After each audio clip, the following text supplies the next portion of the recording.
What's up guys, Nox here, hope you're all having a great day. Today I have 10 tips and tricks for you in Monster Hunter Stories 2. Let's jump right in and start off with some quality of life stuff. Skipping cutscenes. There are a bunch of smaller cutscenes that the game doesn't tell us we can actually skip, just like the longer ones. For example, the egg hatching. Doesn't matter if we're hatching a single egg or all at once. We get no button prompt for it, but if we hold down the plus button anyway, we can skip this sequence and save some time. But the real winner here is the rite of channeling. Depending on how heavily we're customizing our monster, we might have to sit through this cutscene around 20 times for a single monster. Knowing that we can skip this as well, saves us a lot of time that would have been spent doing nothing. Registering sets. Just like in all other Monster Hunter games, we can also save our equipment sets in Stories 2. All we have to do is open our menu and go to equipment. At the bottom we see a small prompt to press minus for sets. If we open this up, we now get a list of 12 slots that we can save equipment sets to. We can use these to switch loadouts on the fly for various different situations. Plesioth? No problem. Grab my thunder set, ready, go. 3 seconds. Super convenient. Next is something I've been seeing a lot of confusion about. The Kinship Gauge starting level and how to raise it. A lot of people think the amount of kinship we start a battle with is determined by the monster's level, but that's not correct.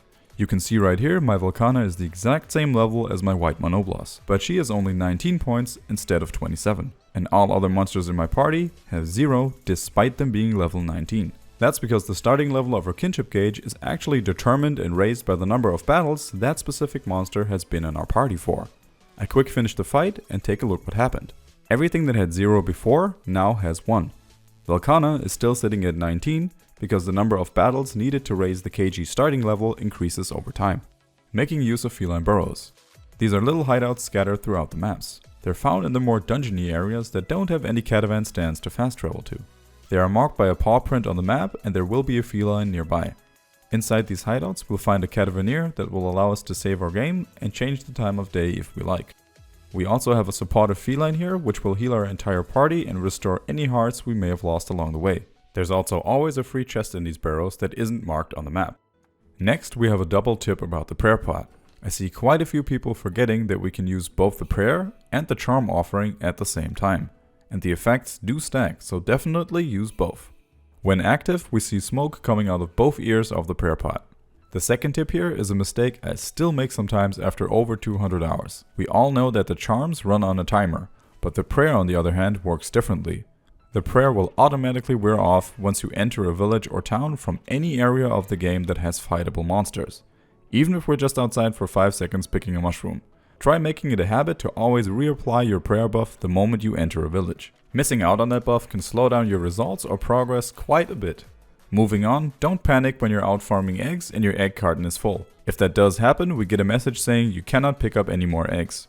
Before we panic and abandon the monster den with a potential egg that we wanted, we open up the menu and check our egg carton. By pressing Y here, we can at any time discard an egg we might not need or want. I was thinking about throwing away my Teostra egg here as a joke, but it hurt my soul, I couldn't do it. But after discarding one, we can now grab a new egg.